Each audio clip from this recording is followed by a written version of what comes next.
y TVC, a quien saludamos a la audiencia desde luego. Esta noche, Juan María Naveja, Jorge Rocha y también Diego Petersen con usted estarán comentando los temas importantes que hay. Yo creo que tema seguridad, luego de los datos que dio ayer el secretario Durazo en la mañanera y los hechos que lamentablemente ocurrían en ese mismo momento allá en el estado de Michoacán, en la zona caliente del estado de Michoacán, Aguililla, esa emboscada a 14 policías estatales fallecidos hasta el momento y esa angustia que muchos se transmitió del llamado y que no acude nadie. Una desgracia. Es que es terrible, Raúl, cuando el combate a la delincuencia es estadístico, la realidad se encarga de desmentirte rapidísimo.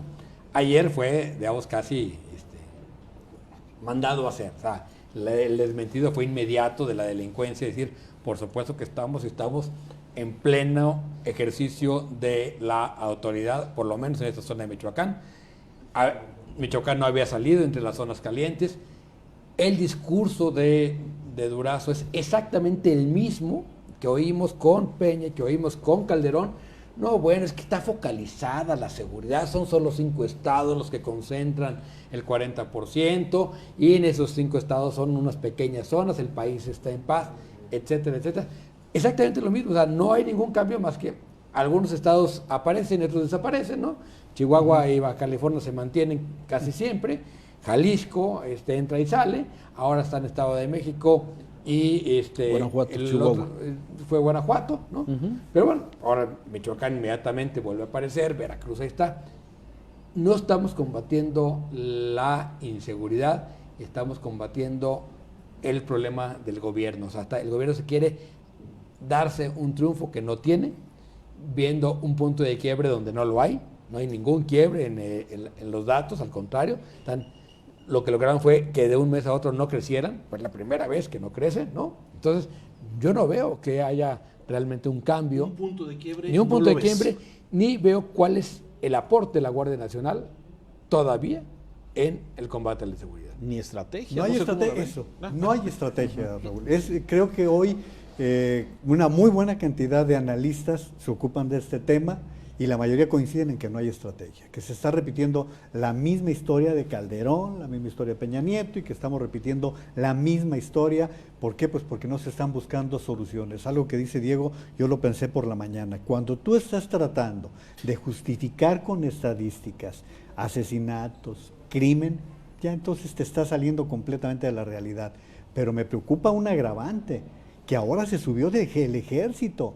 El general secretario de división, el secretario de la Defensa Nacional, se sube también al tema al empezar a comparar la caída de los efectivos de civiles, de los efectivos de gobierno, frente al pasado. Me parece que son de los datos que ni siquiera se deberían de tocar. Y bueno, en el caso del secretario de Seguridad, me parece que Alfonso Durazo simplemente acusa lo que ya sabíamos, no tiene experiencia. El presidente, el secretario de Seguridad están cayendo por la boca. Ellos hablaron de 6 meses, después hablaron de otros 6 meses para poder controlar un problema que Colombia es la prueba. Colombia ha puesto paños calientes, pero no ha acabado con un problema de seguridad. Y lo más grave que lo presenta muy bien Salvador García Soto y cuando dice 2 hechos al mismo tiempo, uno desafortunado, que fue que al mismo tiempo que estaban dando las estadísticas, estaban matando a 13, después fueron 14 policías, mandan a 30 a un lugar como Aguililla, en donde la verdad es que las grabaciones son escabrosas. Esa grabación de la desesperación de que se los están matando es de susto. Y la segunda es la pésima declaración de la secretaria de Gobernación, de la Candela, cuando habla de que en Guanajuato ya están retirando a la Marina responde, y hoy sale por la mañana diciendo que la sacan de contexto. Bueno, si no quieres que te saquen de contexto, habla claro y di las cosas. Pero vale la pena hacer la acotación, Juan María. La Secretaría de Gobernación ayer habla de que esas balaceras de 14 muertos eran de todos los días. Así es. A ver, yo es escandaloso. Lo mismo. Mira, a ver, para mí dos temas importantes. Lo primero es que ahora sí al gobierno de López Obrador se le acabó el tiempo. Es decir, ya no puede aventar la bolita para atrás diciendo me dejaron aquí un... Que un sí se lo dinero. dejaron, Jorge. Sí, sí se lo dejaron, pero ya se le acabó, para mí, la posibilidad de decir, no puede seguir justificando lo que está pasando hoy con lo que pasó en el pasado. Y eso, ¿cómo se hace? Teniendo diagnósticos más claros, por supuesto, teniendo estrategia, que coincido con ustedes plenamente que esa no existe. Yo sí creo que entra otra vez en duda la posición de la Guardia Nacional, porque todavía hasta hace unos meses teníamos expectativa sobre cuál iban a ser sus resultados, y lo que estamos viendo es que no está viendo tales, y otra vez, como hace 12 años, Michoacán, y como hace 6 años, Michoacán vuelve a ser el estado donde parece que si hay un impas, ahí sí, perdón, no un impas, sino un punto de quiebre, pero en la violencia que se vuelve a recrudecer. Más bien al revés. Pasó con Calderón, pasó con Peña Nieto, acuérdense, las autodefensas, y hoy otra vez. Michoacán se dedica a desmentir a todos. Exacto, Tienes vuelve a ser el estado donde aparece un hecho de terrible violencia, donde además aparecen muchas dudas, porque por las informaciones que se tienen, bueno, no hay ayuda. ¿Por qué no hay ayuda? Se habla ahí de infiltración de los cuerpos policíacos con la delincuencia organizada. ¿Cuáles son? ¿Qué papel está jugando la Guardia Nacional en estados como estos? ¿Qué está pasando con las policías municipales, con las estatales? ¿Qué papel juega ahí el gobierno del estado? Es decir, se generan un montón de dudas al respecto de qué está sucediendo en términos de seguridad. Y a mí esto es lo que realmente me preocupa bastante. Fíjate que la Guardia Nacional, digamos, a estas alturas, no ha terminado ni de conformarse, ni de empezar a dar, no diré yo resultados, simplemente de tener ya una estrategia y una presencia más o menos constante, ¿no? O sea, lo que hemos visto es una desorganización espantosa, o sea, improvisaciones terribles, y además falta de presupuesto. Es decir, nunca consideraron que esta gente tiene que dormir, comer, descansar, ¿no? Los mandan, ¿no? Y como son de ejército, como son soldados, tienen que obedecer. Además les dijeron que No. querían trato de fifís, que querían hoteles de 5 estrellas, ¿se acuerdan aquello que les Claro. dijeron? O sea, a los que no entraron de la Policía Federal los han denostado, ¿sí? Y a los miembros del ejército que sí entraron, los han tratado fatal. O sea, finalmente es el ejército en las calles con un logo bandito, diferente. con logo en el brazo, que luego se los quitan porque tienen que reportarse con el ejército. Entonces, me parece que la estrategia no solo está mal, sino que el propio gobierno está autoboicoteando. Debería ser la prioridad número 1 de todo el gobierno, no nomás del presidente, del secretario de Hacienda, del secretario de Seguridad, del la secretaria de Gobernación. Y no, todo el mundo está aventándose la pelotita. Y dos temas no. en esto, Diego. Uno, ¿cómo vas a enriquecer o robustecer la Guardia Nacional si están viendo cómo los mandan sin los pertrechos necesarios y los mandan a defenderse a golpes cuando los han matado? Hemos visto ya soldados y policías que los han masacrado. Segundo, ¿dónde está la inteligencia? No hay. El trabajo de inteligencia es... Aquí se presumió que se desmanteló el CISEN porque era utilizado para temas políticos. Y el Estado Mayor, que también tenía un aparato de inteligencia muy importante. Sí, me parece que ese es... Hoy el artículo de Jorge Fernández hay que leerlo por dos datos que me parecen relevantes. Uno, la verdad o mentira de que el Mencho está grave de salud y que ya se están disputando quién va a encabezar el cártel Jalisco Nueva Generación. Segundo, el territorio que se están disputando, el cártel Jalisco con los templarios y con otros grupos que en la zona caliente de Michoacán siguen predominando. Es decir, este tipo de informaciones los tendrá la inteligencia de gobierno. Yo no lo sé porque lo estoy leyendo en el periódico, no lo estoy leyendo por parte de los analistas. Ahora, fíjate, en el tema de inteligencia, efectivamente los fenómenos que se están dando de violencia en estos estados que han sido reportados con incrementos son muy distintos. Si tú te vas al tema Guanajuato, la hipótesis es que ahí crece o ha crecido por el tema del huachicol.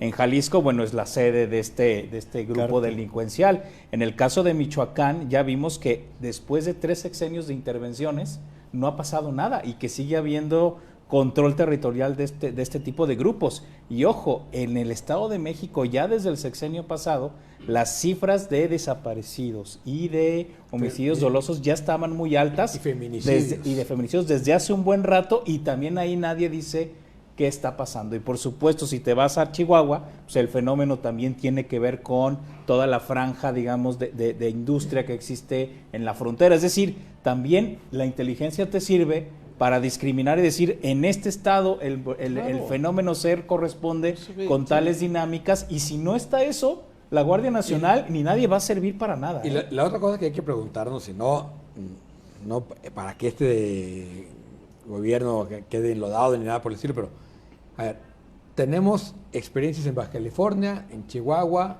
en Nuevo León, aparentemente exitosas, que luego se revierten. O sea, incluso en Jalisco, ¿qué pasa? Que las cosas van aparentemente bien y luego se revierten. Algo no estamos terminando de amarrar, ¿no? Y eso nadie lo está pensando, nadie lo está analizando, nadie lo está explicando, ¿no? Es decir, y ahí falta de inteligencia. Yo creo que desaparecer el CISEN fue un error, ¿sí? Porque se tuvo que ver reestructurado, claro, desaparecido. No desaparecido, porque lo que quedó aparentemente es demasiado pequeño e inoperante. Y la otra cosa es que, digamos, no hay en la Secretaría de Seguridad, que también la Policía Federal tenía una gran inteligencia. O sea, si algo funcionaba en la Secretaría de Seguridad era la inteligencia, y ya no hay, ¿no? Entonces perdimos lo poco que avanzamos en un sexenio, lo tiramos a la basura para inventar otra cosa, que luego no funciona, y vemos que la liga regresa y regresa y regresa. No hay inteligencia, no se ve estrategia, y lamentablemente, dentro de las cantidad de gráficos que presentó el secretario de Seguridad, hay una que me llamó la atención, porque pocos datos, muchos porcentajes, tratando de justificar qué es lo que estaba sucediendo, pero hay una gráfica que habla de los 5 estados que son los que tienen mayor porcentaje de personas de homicidios dolosos. Que concentran, ¿no? Que concentra, que es el 40% de los homicidios, que son, bueno, lo que ya habíamos visto: Guanajuato, Guanajuato del PAN, Estado de México del PRI, Baja California del PAN, Jalisco de MC y Chihuahua del PAN. Digo, no sé si sea... A ver, Veracruz y Morelos no aparecieron. No aparecieron en estos y 5 mira que son estados. los dos caóticos, ¿eh? Aunque quizás como violencia, creo que hoy Guanajuato... Claro. Guanajuato lleva 2 años, desde 2017 la violencia explotó en ese estado y no ha habido manera de contenerlo. Pero Veracruz, después de Minatitlán, claro, después de todo lo que ha sucedido, por favor, es un estado caliente, es un estado que viene desde Duarte, sí, no es de ahora. De Cuitláhuac. Ahora, en número de homicidios absolutos, no sé cómo estén, ¿eh? Nosotros estamos en 1900. Bueno, por ejemplo, proporcionalmente de acuerdo a los datos del secretariado, por cada 100,000 habitantes, Colima sigue siendo el estado más, digamos, con más muertos proporcionalmente a la población. Por 100,000 habitantes. Desde luego.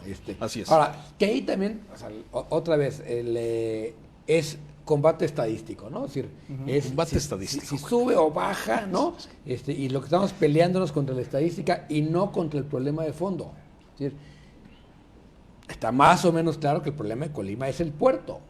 ¿Qué están haciendo para controlar el puerto? ¿Qué ha pasado en el puerto? No sabemos nada. Está claro que la frontera Jalisco-Michoacán es un choque entre 2 cárteles. ¿Qué hemos hecho para mejorar el control territorial en esa zona por parte del Estado? Nada. Aguililla, Tecapaltepec, de este lado Quitupan, Santa María del Oro, siguen siendo zonas abandonadas por el Estado, ¿no? Y lo que te dicen, mejor no vayas. Ahora, es la seguridad. Esto es a nivel macro, es a nivel macro que estamos hablando de los grandes cárteles que se ocupan del tráfico de drogas, que luego brincan a otros delitos como el secuestro, pero la delincuencia común también está generalizada en todo el país. Estados y municipios, ¿qué están haciendo por brindarnos seguridad? Yo, salvo Yucatán, no escucho otro lugar del país en donde se pueda hablar que puedas transitar sin problemas, que puedas andar por la calle sin sufrir atracos, sin que los robos a casas habitación, sin que se esté dando la delincuencia cotidiana, que el gobierno federal tiene su tarea, pero los municipios y los estados no están haciendo lo suyo. Ahí está Yucatán, está Campeche, está Querétaro, que son estados que también desde hace varios años llevan una, digamos, una situación no tan violenta en el Estado. Y una política de continuidad. Claro, y habría que ver qué son las cosas buenas que han hecho en estas tres entidades para empezarlas a digamos, por lo menos a tratar de hacer en otros estados. En el caso de Yucatán, ¿no? rápidamente, son dos cosas que, curiosamente, y son los gobernadores más perversos de Yucatán, que fue Cervera Pacheco. Sí, sí. ¿no? Pero fue el Poder Judicial y las policías municipales. Las dos funcionan, ¿no? Ahora, yo creo, Raúl, que también como sociedad, ¿qué estamos haciendo? Cuando también somos una sociedad que solapa y fomenta la compra de partes de vehículos robados. Sí, la ilegalidad, de alguna forma, ¿no? Que solapas la ilegalidad, No, incluso la promueves. También como sociedad estamos fallando, porque es muy fácil aventarle la culpa a los gobiernos y decir la delincuencia está generalizada. Y en tu pequeño mundito, ¿qué estás dejando de hacer? Desde cuidar a tus hijos para que no entren a esas pequeñas pandillas y grupos, hasta ya las cosas. Yo ya le dije fuchihuacala. Y con eso No, ya. no, ya. Y seguramente el ingeniero Petersen a tu hija le ha de haber dicho, hija, pórtate bien. No le hizo caso, pero sí le dije. Vamos a hacer una pausa, está para opinar, regresamos.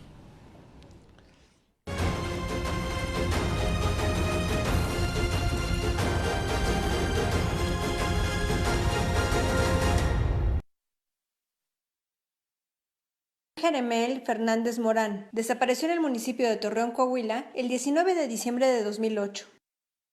Armando Salas Ramírez desapareció en la zona de Torreón y Gómez Palacios, Coahuila, el 12 de mayo de 2008.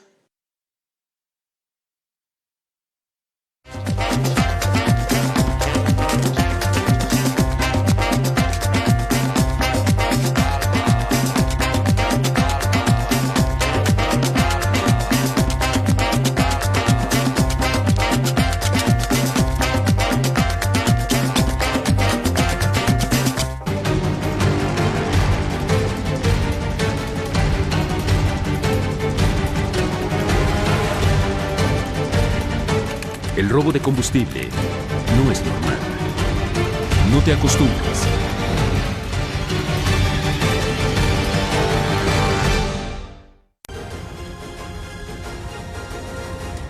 En el Senado se está discutiendo ya el tema de esta nueva legislación conocida comúnmente como la ley antifacturas, de alguna forma, que pretende combatir las facturas falsas, las factureras, básicamente, que se les ha conocido. Sin embargo, ha habido varias voces, incluso ya el sector privado se ha reunido con autoridades del gobierno del presidente López Obrador para manifestarle la preocupación que hay en que esto pueda generar incertidumbre en inversiones, porque puede darse un asunto que pueda servir para extorsión o para asustar, digamos, a contrarios o poder de alguna forma hacer algún tipo de presión sobre las personas, sobre los empresarios, sobre todo por dos partes importantes. Una de ellas, que cualquier persona que pueda recibir una factura falsa sin tú saberlo,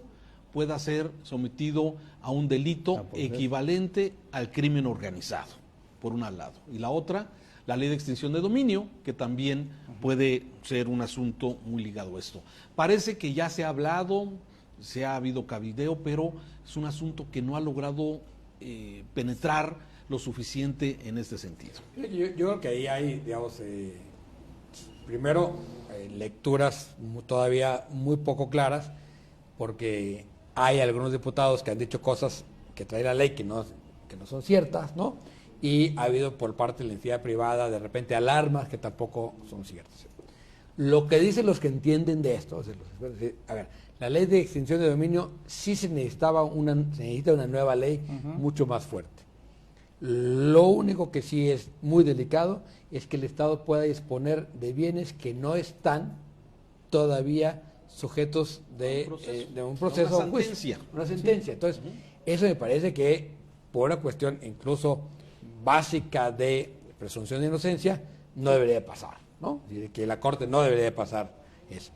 En el caso de las factureras, lo que ha dicho el secretario en las reuniones con la entidad privada es, a ver, vamos por los factureros, no por las empresas. Una empresa que produce, que puede comprobar que produce, dice, nunca va a tener problema. El problema son esas empresas que no producen nada y sí generan facturas o reciben facturas. Eso es lo que quieren evitar. Ahora, hay otras cosas de la ley fiscal, de la modalidad fiscal, que preocupan y que pueden desincentivar la inversión, como el manejo de pérdidas en sucursales, ¿no? Y donde te dicen que si la pérdida es mayor que el beneficio económico, entonces no va a ser deducible. Entonces, que pueden inhibir la inversión o tomar riesgos. Yo creo que lo que está planteando el gobierno me parece de entrada muy bien. Es decir, evitemos ese tipo de fraude fiscal, ¿no? Es decir, desde luego. Todos tenemos que pagar impuestos, ¿no? Y antes de hacer una reforma fiscal que nos aumente los impuestos, vamos poniendo el piso parejo. Esa es un poco, yo creo que la idea que está planteando el presidente y la Cámara de Diputados y Senadores, que me parece correcto. Ahora, si hay algunas cosas que pueden inhibir la inversión, de acuerdo. Que el que alguien use una factura falsa inhiba la inversión, no. Yo creo que ahí fue muy claro el secretario, vamos por los que emiten. Una empresa que produce no la vamos a tocar, ¿no? Es decir, no la vamos a fiscalizar ni la vamos a meter a un esquema de crimen organizado. La cosa es que debe quedar muy claro en la ley lo que dice el secretario y no dejarlo a interpretación de otros. Ese es el problema, que luego las interpretaciones son las que predominan. Partamos de las realidades. Uno, el problema del lavado de dinero es antiguo, tiene mucho tiempo. Y hablamos de la ley de extinción de dominio como si la gente dominara esos términos. Extinción de dominio es cuando un bien es utilizado por el crimen para determinados males, ¿no? Desde secuestros, robos, compraventas ilegales. O sea, la extinción de dominio está bien justificada, está bien sustentada, y desde el sexenio pasado se viene trabajando este tema. El lavado, el blanqueo. Con Calderón, ¿eh? Sí, es un tema que no es nuevo. El blanqueo de fondos, bueno, pues ha sostenido economías completas, ¿eh? Digo, ve en Guadalajara. Hay lugares en donde tú no te preguntas. ¿Tú crees? Oye, pero hay que combatirlo. Digo, claro, eso es parece el principio es correcto. Lo de las facturas, bueno, pues en Ciudad de México había edificios que en donde había dentro empresas completas que se dedicaban a compra-venta de facturas. Hoy, de las cosas que nos enviaste, Raúl, está el artículo de Juan Manuel Jáuregui, que según entiendo es el seudónimo de Alejandro Junco, el dueño de Reforma y de Mural, en donde él advierte precisamente el riesgo de que las facturas se conviertan en un elemento causal para que te conviertas en un delincuente. Esa es la gran preocupación. Y a mí, contra lo que dice Diego, me parece que el gobierno ha tenido oídos sordos, por lo menos en dejar tranquila a la gente. La gente está alterada con respecto a las consecuencias posibles de todo esto. Al menos hoy ese artículo en Reforma y Mural es muy insistente en esos temas, ¿no? Fíjate que yo en este tema, me parece bien las iniciativas de que estas cosas se legislen y queden claras. Por supuesto que hay que advertir todos los posibles riesgos, pero yo creo que todavía estamos en la lógica del parche. O sea, en este país lo que necesitamos es una reforma fiscal profunda, claro, con métodos mucho más sencillos para el pago de impuestos, que también, como hemos hecho un proceso tan complicado que parece un asunto de iniciados, yo creo que lo que tenemos que hacer es un proceso de reforma fiscal profunda donde claramente se diga qué sí se puede pagar, qué se puede, deducir, qué no, y que no haya métodos de deducción, tan elaborados como los que existen ahora. Y la otra es que también el emitir las facturas y las comprobaciones sean mucho más sencillo de lo que ahora es. Si tú haces una reforma fiscal donde digas esto va, esto no va, y así vamos a comprobar de manera sencilla, eso evita que estés creando todo este tipo de leyes que están, solamente resolviendo como parche lo que necesitamos hacer, que en el fondo para mí es cómo le hacemos para que el Estado tenga mayores ingresos por impuestos que debe de cobrar y por lo tanto generar políticas de redistribución de la riqueza. El fondo es ese, ni siquiera es ir contra los factureros, es cómo le hace el Estado para recaudar mejor y redistribuir mejor, ¿eh? Claro, a mí me parece que el tema, y coincido con Juan María en esa parte, a ver, no se critica que se combata a las empresas factureras, creo que se debe hacer, el lavado de dinero se debe de... Claro. La ley de extinción de dominio, los bienes que sean del crimen y lavado de dinero deben de ser expropiados, me parece que ese es el término. Aquí el problema es que quedan abiertas algunas líneas, listas, donde una persona puede ser sometida a un proceso sin que se anteponga la presunción de inocencia y pueda incluso hasta sus bienes ser confiscados y vendidos. No vayamos lejos. Hay un juez que el propio presidente de la Corte lo está señalando y que todo parece indicar que es un juez que ha afectado intereses de los Riobó. De Riobó. Imagínate, o sea, si hay persecución de los impartidores de justicia, el riesgo en que estamos los demás. Ese es el problema. Yo creo que esa es la parte de alerta de todo esto. Uno es, por supuesto, que el uso político que se puede hacer, etcétera. Que en este país de todo hacemos uso político, ¿no? Desafortunadamente. Siempre los gobiernos hablan del cochinero que nos dejaron. Nunca hablan, por ejemplo, de lo bien que está el SAT y lo bien que se los dejaron, ¿no? O sea, creo que el SAT ahora es una institución muy tecnificada que es lo que decías, o sea, lo mismo que hay para las personas físicas que ya te prepara tu declaración, porque ya tiene tus facturas ahí, te dice cuáles son deducibles, cuáles no, tú no estás de acuerdo, no estás de acuerdo, le das sí, pagas o sí, y te regresa. Tenemos un muy buen sistema ya digamos, el tecnológico en el SAT. Lo que sigue es que lo que la tecnología ve es que hay un montón de facturas que ellos no pueden detectar que sean falsas, ¿sí? Y que lo que hay que hacer es ubicar esas facturas que son falsas. ¿Dónde las vas a ubicar? En el portal del que la recibe, no de quien las emite, ¿sí? Claro. Tú la vas a ubicar hasta que está emitida. Entonces, yo creo que por eso tienes que decir, aquí está la factura falsa, pum, la tengo que congelar para ver de dónde viene. Pero si no combatimos entre todos, ¿y qué es una factura falsa? Normalmente es comprada. Es muy raro que un negocio te emite una factura falsa.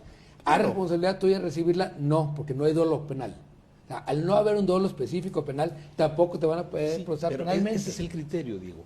Si tú recibes una factura falsa, que tú la metes a tu contabilidad y se identifica como falsa, ¿sí? La presunción es que quizás tú sabías y puedes verte afectado. Sí, pero de ahí a que te inicien proceso, necesitan comprobarte que hay un dolo. Sí, pero el nuevo proceso judicial te puede decretar una detención en lo que se investiga. El dolo es muy complicado de comprobar, claro. Muy complicado. Ahora, lo que decía Jorge, tienen toda la razón. Es más, aquí en el programa se ha dicho varias veces, es urgente la reforma fiscal. Totalmente. Solo que el presidente no parece tener el menor interés. No tiene... La semana pasada le dio un cuarto desmentido a su secretario de Hacienda. Apenas Arturo Herrera hablaba de la necesidad de aumentar la edad de las pensiones, que nos afecta a algunos ya que nos vamos acercando a esas fechas. Como tú comprenderás. Así es. O sea, bueno, pero independientemente de la importancia que tiene ese tema, y el presidente a la mañana siguiente... Pero ese es el modo de proceder, ¿eh? Los secretarios avientan el petardo, ven y luego ya Andrés Manuel sale a desmentir o pero recordar, fíjate, Jorge, dependiendo la reacción. Yo esta semana van 2 fuentes que escucho que Arturo Herrera ya se va. De 2 secretarios he oído ya que ya se van. De Durazo para irse a preparar Sonora y del propio Arturo Herrera. Lo de Durazo es una buena noticia.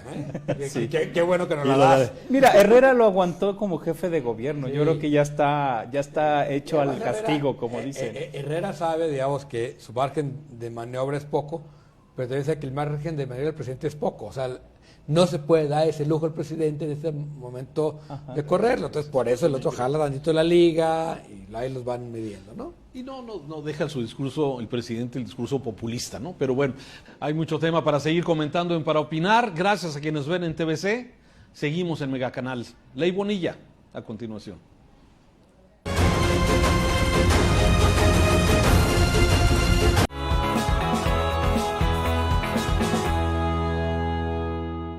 Cien palabras de Raúl Frías Lucio. Es muy preocupante la falta de Estado de Derecho. Cualquiera hace un bloqueo carretero, toma casetas y cobra cuotas para la causa. Otros bloquean vías de ferrocarril y paran cientos de contenedores para exigir lo que ellos creen justo. Normalistas de Tenancingo secuestran a camiones con todo y choferes para exigir plazas automáticas. En la capital, decenas de policías bloquearon los accesos del aeropuerto y taxistas cierran avenidas en protesta por Uber. En Sonora y Sinaloa, grupos de ejidatarios bloquean construcciones de gasoductos e infraestructura de comunicaciones porque consideran que tienen derechos. En Oaxaca, grupos de extorsionadores profesionales ofrecen manifestaciones y bloqueos a empresas y comercios a cambio de un porcentaje de lo logrado. Así se ha ido gestando un peligroso ambiente de impunidad donde no hay autoridad que quiera meter orden. Y no se trata de reprimir, sino solo de aplicar la ley. A nadie conviene la anarquía convertida en la tierra de nadie. Llega la tercera temporada de The Handmaid's Tale a Paramount Channel. La lucha de Offred continúa, pero para conocer el origen, sintoniza hoy mismo las primeras 2 temporadas a través de XView. Pausa, regresa y adelanta cuantas veces quieras con XView. ¿Ya lo usaste? Si este año tu propósito es ahorrar, la promoción 13x12 de Megacable debes aprovechar. Te garantiza un año completo de diversión y un mes adicional sin costo. Hasta 10 megas más en tu internet y Fox Premium con los mejores canales. Cumple tu propósito. Paga un año por adelantado de todos tus servicios y aprovecha. Con XView Televisión Interactiva siempre hay algo que ver. Regresa a tus canales en vivo hasta 48 horas. Pausa cuando estés ocupado y reinicia si llegaste tarde. Graba todo lo que quieras ver y disfrútalo cuando quieras. Encuentra series completas, capítulos de estreno y películas en más de 8,000 horas en tu tele o cualquier dispositivo móvil. Por solo 50 pesos más a tu mensualidad, disfruta la experiencia. XView de Megacable. ¿Ya lo usaste?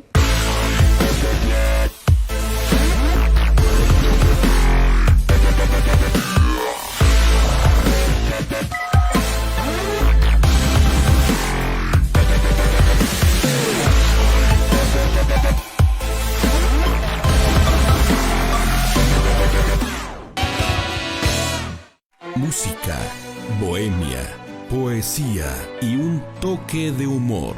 Otra noche con ustedes por Mega Canal.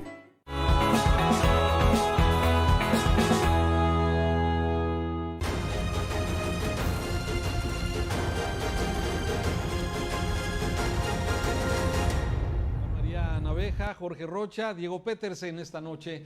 Ley Bonilla. A ver, todo parece indicar que ha habido una, digamos, discreta posición del presidente respecto a alargar el periodo de gobierno del señor Jaime Bonilla, que empezará su sexenio, bueno, su quinquenio o su periodo de 2 años, sí, empezaría el 1 de noviembre. Sin embargo, bueno, hay quienes dicen que esto será inmediatamente atendido por la Corte y la Corte dará marcha atrás a esa medida anticonstitucional. A ver, 2 cosas terribles en este caso. Uno, creo que el hecho de que el presidente haya dejado correr esto a como va, lo hace responsable de lo que está pasando, pero yo creo que lo hace simplemente para ver hasta dónde llega y lo que está es midiendo la opinión pública y a las instituciones. ¿Para qué? No sé si es para reelegirse, como dicen algunos, yo no estoy tan seguro. Simplemente está viendo cuál es la capacidad de fuerza de la opinión pública y de las instituciones democráticas, en este caso el INE, el TRIFE, el Senado y la Corte. El TRIFE ya se manifestó, dijo, aquí está la constancia de mayoría por 2 años, ¿no? El INE ya se manifestó, hoy Ciro Murayama desmiente categóricamente a Bonilla y dice, aquí está la convocatoria, es por 2 años. De la el elección. registro, porque él argumenta Bonilla que se registró por 5 años. Y lo que sigue es que la Corte, uno, valide un cambio constitucional que no se ha publicado, por lo tanto no existe, entonces no hay materia de discusión. Sí, no puede entrar porque no hay retroactivo. Y 2, que se revise si tiene alguna validez una consulta popular donde participa menos del 2% del padrón electoral, que es una payasada. Sin ¿no? ningún control. Sin ningún y que no tiene ninguno de los controles institucionales mínimos para ser considerado una consulta popular. Una A ver, consulta no, más, ¿no? a ver, la consulta es una vacilada, es una vacilada y ojo, ninguna consulta puede atentar contra derechos. Eso es un principio fundamental. Esta consulta, por supuesto, que va contra un derecho, que es el derecho al voto, porque además las personas, en este caso votaron por un gobernador para 2 años, así fue la convocatoria. Aunque ellos no supieran. Que es lo que alega Bonilla, ¿no? Es que claro, la gente no sabía. No, por supuesto que es una barbaridad lo que está diciendo el señor Bonilla. Yo creo y confío en que en la Suprema Corte van a decir, a ver, esto no procede y el señor estará los 2 años por los cuales fue elegido, así fue el proceso, pero sí, efectivamente este manoseo del proceso me parece que políticamente deja un saldo muy negativo para el país, porque el hecho de que estemos poniendo en cuestión este tipo de asuntos como bueno, a mí me eligieron por tantos años, pero me dan ganas de extenderme 3 más, son verdaderas, o sea, son atentados y manoseos que no se merece la democracia mexicana. Así de sencillo, ni la gente de Baja California, que por supuesto va y atiende un proceso electoral, ejerce su voto, ejerce sus derechos políticos y ahora por las ocurrencias de un señor que se quiere extender, se ponen en entredicho. Esa es la parte que a mí me parece más vergonzosa. Exacto. Aquí hay que hacer todo el contexto, Raúl. Uno, es un estado que gobernó el PAN por 30 años. 30 años. 30 años tuvo bajo control. Segundo, la convocatoria fue muy clara. La convocatoria por parte de las instituciones electorales fue por 2 años. Que es un error, pero así fue. Así se establece, así es. Bueno, para empatar los calendarios electorales. De eso se Cuando pretendía. sale la convocatoria, Morena no tenía la certeza de que podía ganar. En la medida en que ven que hay la posibilidad de ganar, empiezan a cambiar de opinión. Jaime Bonilla es un pillo de 7 suelas. Jaime Bonilla ha sido cuestionado en el deporte, ha sido cuestionado hasta como mexicano porque se dice que nació en Estados Unidos. Jaime Bonilla es un tipo impresentable, pero... Amigo del presidente. Amigo del presidente, es quien lo llevó al béisbol y lo acercó con el baby, con el papi... Allí en San Diego. Sí, en San Diego, que lo llevó a ver a los Medias Rojas. O sea, esa es otra cosa, ¿no? Pero, ¿qué se le ha criticado al presidente? Al presidente se le ha criticado la tibieza con que ha tratado un asunto cuando él es un hombre que usa mucha contundencia en los asuntos delicados. Ayer y hoy ha tratado de ser un poquito más intenso, pero realmente sigue... ¿Después de cuánto tiempo que la dejó pero correr? intenso de decir, a ver, ¿por qué la hacen de todos? Esta es la Corte que es la que va a decidir. Ya, por favor, publiquen esa ley para que la Corte pueda decidir. Pero se les perdió el papel. Él nunca ha dicho, a ver, eso es inconstitucional, como sí lo dijo la secretaria de Gobernación, como sí lo ha dicho Leonel Godoy, secretario de Organización de Morena. Es decir, a ver, lo ha dicho Porfirio Muñoz Ledo, presidente de la Cámara de Diputados. Lo dijo él muy rápido. Lo dijo el presidente cuando era presidente del Senado, Monreal. El presidente es el único que no ha dicho eso es inconstitucional. O salgo a defender al INE.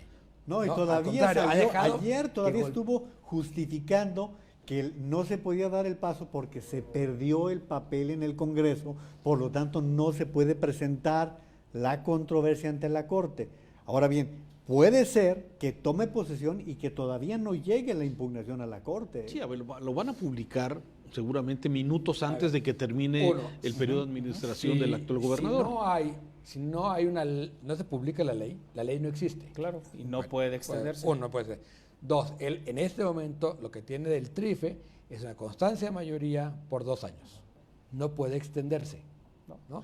Entonces, y la toma de protesta será por 2 años. Y Bonilla tiene todo lo que ya acabo de decir.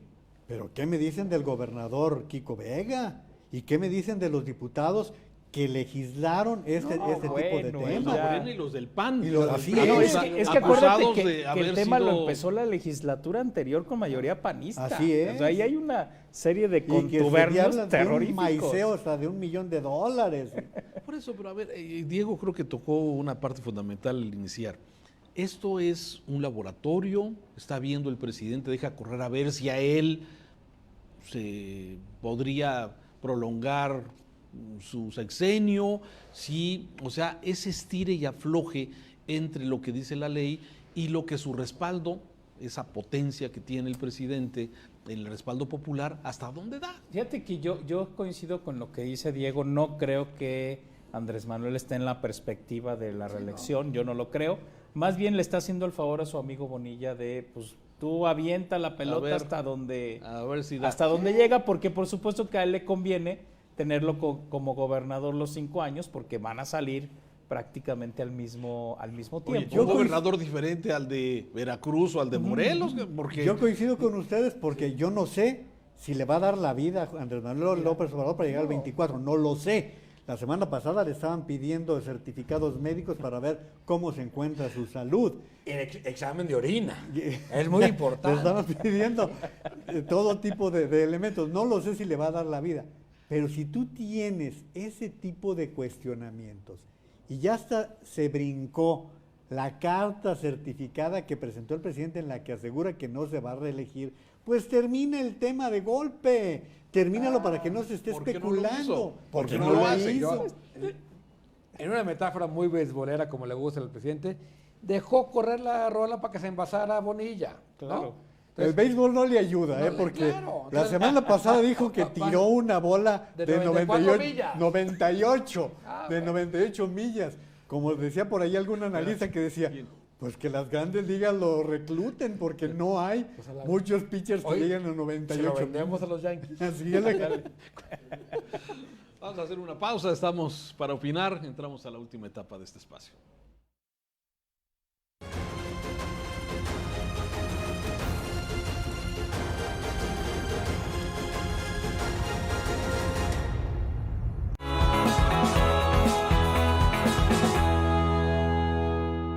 Llega la tercera temporada de The Handmaid's Tale a Paramount Channel. La lucha de Offred continúa, pero para conocer el origen, sintoniza hoy mismo las primeras 2 temporadas a través de XView.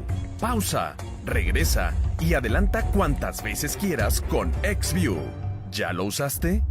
Tú que ya cuentas con XView, ¿ya sabes que tienes acceso a toda nuestra sección VOD? Disfruta de 8,000 horas de series completas, películas infantiles y mucho más. Ahora VOD está disponible en todos nuestros paquetes XView y es para ti. Disfruta de este beneficio exclusivo. ¿Aún no tienes XView? ¡Contrata ya! Si este año tu propósito es ahorrar, la promoción 13x12 de Megacable debes aprovechar. Te garantiza un año completo de diversión y un mes adicional sin costo. Hasta 10 megas más en tu internet y Fox Premium con los mejores canales. Cumple tu propósito. Paga un año por adelantado de todos tus servicios y aprovecha. En Mega Noticias somos claros. Nadie nos dice qué decir y menos cómo comunicarlo. Informar es nuestra pasión. Nuestro único compromiso es con usted. Mega Noticias, el valor de la verdad.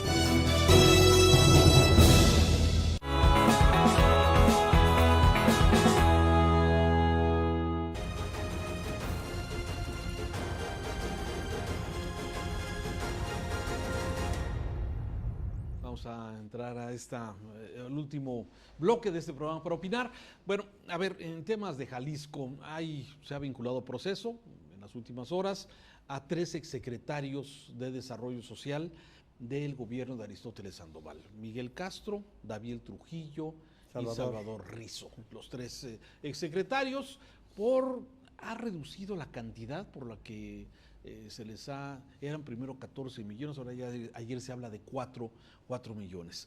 Aquí el tema es, y se lo pongo a consideración de ustedes, ¿se está combatiendo realmente la corrupción? ¿Realmente es la intención? ¿Qué está haciendo el fiscal anticorrupción en este vínculo de proceso que les hace a los exsecretarios, cuando hay otros, como Cruz Esmada, exsecretario, que en el tiempo y otros que pueden estar involucrados en presuntos hechos, que a lo mejor sería mucho más relevante? Pero ¿cómo ven el caso de Cedis? Híjole, a mí en este caso yo lo veo poco sólido en términos de las acusaciones. De hecho, esto mismo que ya señalaba Raúl, de haber bajado el monto prácticamente en 10 millones de un momento a otro porque el juez dijo, a ver, no puede ser por tanto dinero. Y la verdad es que aquí la sospecha de un tinte político parece que cada vez se va reforzando, porque al menos digo, de la información disponible, parece que no hay una acusación verdaderamente sólida. Y hay casos donde además la sospecha crece más, ¿no? Que lo podría decir en la situación de Miguel Castro, que creo que es un político que ha sido reconocido por propios extraños como alguien que ha sido honesto en su vida como funcionario público.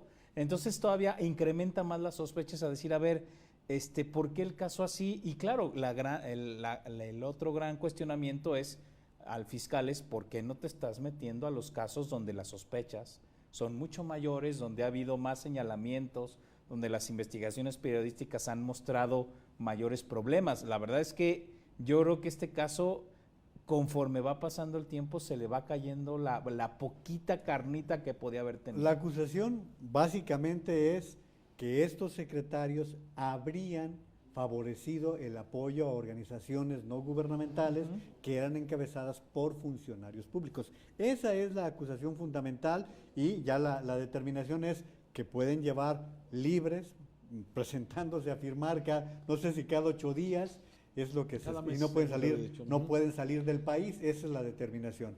Pero curiosamente, esto se produce cuando ayer el diario de NTR publicaba lo que se gasta más de 4,000 pesos en gasolina en el gobierno. A ver, sí, ya lo aclararon. Yo creo que hay varios. Uno, hay que recordar que esta acusación es una acusación que hace el hoy diputado Caro durante la campaña para golpear al candidato del PRI, Miguel Castro, ¿no? Y él es el que presenta la acusación. La denuncia. 2, que la denuncia camina después de una negociación del presupuesto para soltarle presupuesto a la fiscalía, se lo tenían atorado el presupuesto, y le sueltan el presupuesto aparentemente a cambio de que tome este caso y lo presente. Y la tercera es que es un caso muy endeble, porque vamos a suponer que efectivamente se les depositó dinero a esas ONGs. Sería un caso administrativo, sería una falta administrativa, ¿no? De no haber cumplido con las reglas de operación. Y los montos son tan pequeños, digamos, que pequeños en términos del grueso, que parece realmente un distractor, ¿no? Yo lo que me temo es que si no le sale mal a la Fiscalía Anticorrupción, va a ser, después de año y medio, o sea, el caso de Toño Gloria no pasa por la Fiscalía Anticorrupción, que también fue ya vimos, pues, salió el chirrión por el palito. La Fiscalía Anticorrupción no ha tenido un solo logro. Fracasa con lo que va a hacer es que va a dejar muy mal parada la Fiscalía Anticorrupción. Es decir, a mí lo que me preocupa, aparte de que se persiga, que nos estemos distrayendo en estas tonterías literalmente, porque creo que no es el grueso, ni son los funcionarios que hay que perseguir, ¿no? Es decir, a lo que dices, a ver, de todos los del gobierno de Emilio, Toño Gloria, de todos los del gobierno de Alfredo Sandoval, Miguel Castro. Se te vienen a la mente otros mucho antes que Toño Gloria. Una lista de 10 antes, o 20, o todos los demás, ¿no? Entonces, realmente creo que lo que estamos viendo es un fracaso de la Fiscalía Anticorrupción que sí me preocupa. O sea, creo que más allá de todas las grillas tontas y que me parece que es una tontería estar persiguiendo esto, lo que me preocupa es el desgaste que se está sometiendo a una Fiscalía Anticorrupción que están haciendo, y con esto nace con el pie izquierdo. Y fíjense qué difícil es que los 4 estamos de acuerdo que ni Toño Gloria ni Miguel Castro son personajes que ameriten todo esto que está sucediendo, ¿eh? Que es raro. Sí, vamos a poner, puede haber errores administrativos, sí, sin duda, claro, pero lo que tú dices es, o sea, hay antes otros personajes, antes que Miguel Castro, antes que Toño Gloria, y esto sería una pena que se desgastara la Fiscalía Anticorrupción, como lo está señalando. Y es que fíjate, tenemos los casos, en el caso, por ejemplo, de la llamada estafa maestra, ¿no? Ahí es un solo caso, pero es un solo caso que te representa los mecanismos, las mafias, y por el monto, es un caso que dices tú, si tú resuelves ese, te va a ayudar a resolver muchos más. En este casito, Yo diría, lo resuelves o lo resuelves mal, ¿y qué te va a impactar en términos de la corrupción? Ahora, el gobernador es un hombre que sabe desde hace bastante tiempo dónde ha habido irregularidades. Él sí sabe que esté incluso promoviendo que este tipo de casos tan débiles sean los que están predominando, parece que está dejando atrás cosas que él sí sabe. Sí, a ver, y finalmente el problema es que la decisión de a quién se procesa y a quién no sigue siendo con sesgo político. Gracias. O una decisión del gobierno del Estado. O sea, yo creo que la independencia de la Fiscalía es importantísima, ¿no? Y si efectivamente, como dicen las malas lenguas, te soltamos el presupuesto, pero revive este caso que te presentamos nosotros en campaña, fue MC que lo presentó en campaña, sí. Me parece tristísimo papel de la Fiscalía Anticorrupción, que yo todavía espero, porque creo que el fiscal es una persona inteligente y con capacidad, ¿no? Que le demos el brinquito a esto, ¿no? Si se va a quedar ahí, son esas cosas que hace, digamos, el aparato de gobierno para demostrarnos que todo cambia para seguir igual, ¿no? Y poncharnos como ciudadanos y decir, no vale la pena que sigan batallando ni luchando por eso. Último tema, Morena y violencia en las asambleas de este fin de semana, aquí en Guadalajara, personas que llegaban armados, se llevaron las computadoras, el registro. ¿Cómo se lee esto en el entorno nacional ante la próxima renovación de la dirigencia de este movimiento, ya registrado como partido, y que, bueno, pues está conformándose en medio de esta turbulencia? ¿Cómo lo ven? A Morena le está pasando lo que a los otros partidos que han ido ganando elecciones. Es decir, le va llegando gente indeseable, le va llegando gente que le va a crear conflictos. Lo mismo le pasó al PAN, ¿eh? Acuérdense de las maquinitas y de todos esos personajes que fueron llegando al PAN. Las asambleas de Ramírez Acuña contra Col, ¿no? Sí, no hubo balazos, pero también... Y la justificación peregrina de siempre, Raúl, es gente de fuera que vino a esto. Y no ayuda que a media semana aparece el inefable Carlos Lomelí diciendo que reclama su reinstalación como superdelegado en Jalisco. O sea, Morena está entrando también en una dinámica de desgaste que llevó a Jacob Polensky, la presidenta actual de Morena, a pedir que la elección se alargue o se posponga. Después de noviembre. No, es que fíjate que aquí para mí el gran problema es que ahora, como en otros años, le está pasando a Morena lo que le pasaba al PRI. O sea, la verdadera elección no era la constitucional, era la interna, porque ya sabían que las constitucionales, digamos, el margen de maniobra que tenían era altísimo. O sea, en realidad la gente se está empezando a pelear en las asambleas internas, porque ahí es donde verdaderamente se está disputando el poder, al menos por lo que se están viendo las encuestas y lo que se está proyectando para el 21, pues ahí es donde está el verdadero rejuego, porque ya ganando esa, la otra está relativamente sencilla. Sí, ya probaron lo que es llegar al poder y ahora lo que no está claro es quién atacó. Esa es una cosa que sigue muy nebulosa. Lo que está más o menos claro es que sí son dos grupos los que están peleando. Uno del senador Peña, ¿sí?, que a su vez es el senador suplente de Gabriel García, que es el que maneja los programas sociales, el verdadero coordinador de los delegados. Coordinador de delegados, y además el que maneja todos los programas sociales. Y de toda la confianza del presidente. Y de toda la confianza del presidente y el operador político de... Entonces, me da la impresión de que lo que estamos viendo aquí es, por eso, el que están desplazando es a Lomelí y a Jacob, y está tomando el poder Gabriel García a través de Berta Luján, ¿no? Es decir, Berta Luján es la candidata. Quien controla el padrón, controla la elección, y en este momento el padrón lo controla Gabriel García. Sí, yo también le doy esa lectura, y Carlos Lomelí ha jugado con Jacob. Claro, y desplazado. Y estamos hablando de un padrón que no es el padrón únicamente de Morena, es el padrón nacional que los servidores de la nación han venido construyendo, y que estamos hablando de 20 millones que pudieran estar dentro de ese padrón. Hay la importancia de que esos servidores de la nación levantaron los padrones para los programas sociales, que en aquel entonces dijo que no se iba a hacer... Los vincularon a Morena, no, hay que ver el padrón, que sea transparente, cuándo los inscribieron, quién los inscribió, etcétera, ¿no? Y de hecho hay una llamada al presidente de la República por este tema, porque los servidores de la nación estaban anotando en nombre del presidente López Obrador. Gracias, Juan María. Jorge, muchas Buenas gracias. noches. Diego, muchas gracias. Muy buenas noches. Y a usted que nos ve, lo esperamos la próxima semana. Gracias, buenas noches.